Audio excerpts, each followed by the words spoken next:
A local business boarded up tonight due to rising crime and little help from city leaders. And another business owner speaking out tonight. They need to come out and support not only those that aren't as fortunate, but the businesses and the residents in the area. It is 10 o'clock. Good evening, everyone. I'm Jeff Giannola. And I'm Elizabeth Din. Burgerville's CEO even releasing a statement today saying the neighborhood there is no longer safe for employees. Jenny Young live on this story tonight. A Burgerville temporarily shutting down. They don't feel safe. I know you talked to city leaders and other business owners. What are they telling you, Jenny? Well, I talked to a guy who owns a bowling alley in that area, Jeff, and he says that he contacts leaders in Portland and Multnomah County regularly and he says they don't get back to them. He also says he wants leaders to just take small steps to make practical improvements. He says when you clear out the camps, they just pop right back up. He says that's not a solution.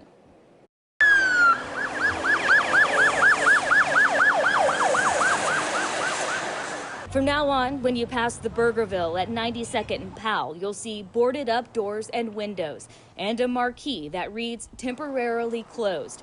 The Northwest-based fast food chain says the decision comes after many months of worsening conditions, including rising crime and vandalism in the neighborhood. We're disappointed that Burgerville would close temporarily. They're a partner in our community. Tom Burke owns Kingpins, the bowling alley and arcade next to the restaurant.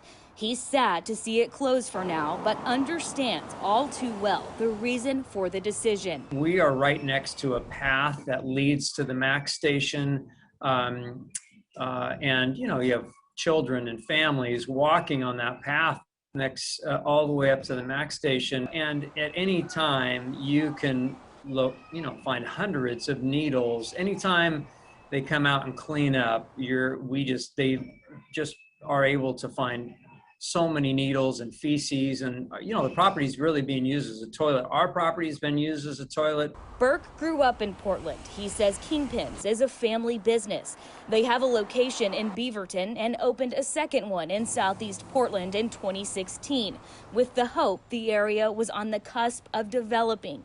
But as you can see, that hope is far from reality. I mean, we have put our life and soul into these businesses here, and to see Portland go from where it was even as little as 5 years ago to where we are today, there's no question, it's disheartening. We've put our life into this, but we don't really think that we're getting the support that we need from a business standpoint.